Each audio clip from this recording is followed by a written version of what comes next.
Hi, you are watching Pinoy Scoop, your daily entertainment news channel in the Philippines.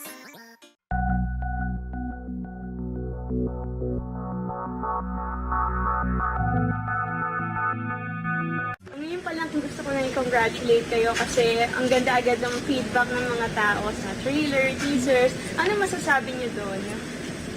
Thank you. Well, syempre natutuwa kami na na-appreciate ngayon pa lang ng mga tao yung hard work na inilagay namin sa proyekto na to.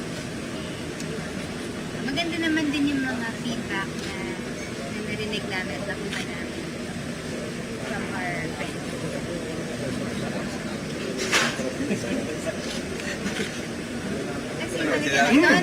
Sinabi na ni Jody. Hindi, ayun nga, we believe in the project and the script, solid yung script. Tapos, yun nga, ang ganda nung vibe sa set. And sana yung delivery na ng script. So far, how is it like working with each other? Si Jody minsan sakit talaga siya sa ulo. Pero, hindi, joke lang. Sobrang Ako sakit. talaga. Ako talaga. Sobrang sakap lang namin kasi ganyan na kami. Whole day, kulitan na kami na kulitan.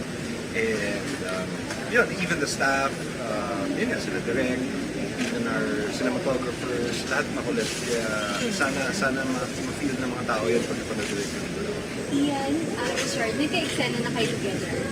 Yes. Kamusta naman yung experience? Masaya. Marami kami touchy scenes. How about you, Ian? Actually si Jody nagsiselos pag kami magka-eksena. Yung Chardian. Explain naman namin, Jody, about I may following ka din sa inyong dalawa.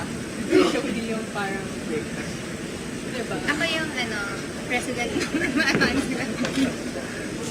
In promoting the film, like, sa hashtag Chinoy or Team Chinoy, parang may mga relationship goals. Sa inyo, kung tatanong kayo, ano yung mga relationship goals na idea for a couple? I think it's agreeing to disagree on certain matters para you can end up you can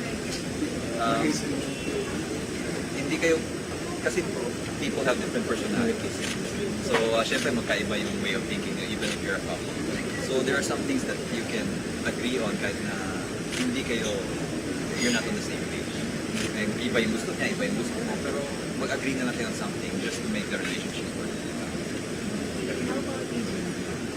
Me, siguro, parang relationship based on love and respect. It's very important. Kung ikaw, Jody, tatanungin, anong pipiliin mo? Chinoy or Tisoy? Pwede both. haba ng hair mo, haba ng hair. Thank you for watching today's entertainment news here at Pinoy Scoop. Please don't forget to subscribe. Just click on the subscribe button below. Have a great day. Goodbye.